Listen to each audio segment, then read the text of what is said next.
त्यामुळे राजकारणात ह्या सगळ्याच गोष्टी तात्विकतेला, नैतिकतेला, नीतिमत्तेला नक्कीच महत्व आहे. ते त्यांनी नक्कीच पाळलं आणि एक आदर्श नेतृत्व कसं असावं याचं उदाहरण आपण सगळ्या राजकारणी मंडळींना त्यांनी दिलेलं आहे. त्याचं अनुकरण करूया, तीच आदरांजली राहील असं मला वाटतं.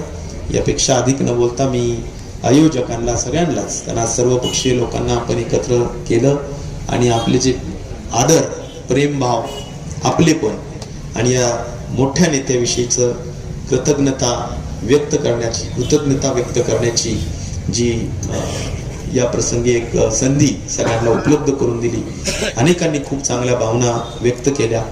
मला वाटतं की त्यांच्या आत्म्यास चिरशांती लाभो आणि पवार परिवारावर जे अतिशय भयंकर संकट आहे, कारण मेन पिलर होतं पवार परिवाराचं पुढच्या ह्याच्यातलं, मेन खंबा की ज्याच्यावर सगळा पवार परिवार होता, तो खंबाच निखळला आणि त्याच्यामुळं आज खूप मोठी संकटातून पवार परिवार, बारामतीकर, राज्य सगळेजण जात आहेत.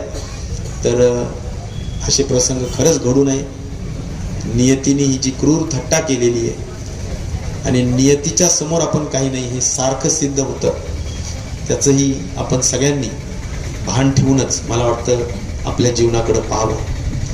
मी पुन्हा आपल्या सगळ्यांच्याच वतीनं, माझ्या वतीनं, माझ्या कुटुंबाच्या वतीनं, पक्षाच्या वतीनं, आपल्या सगळ्या जालना जिल्ह्याच्या वतीनं, अंबड घनसावंगी तालुक्याच्या वतीनं मी भावपूर्ण अशी आदरांजली व्यक्त करतो. ओम नमः शिवाय.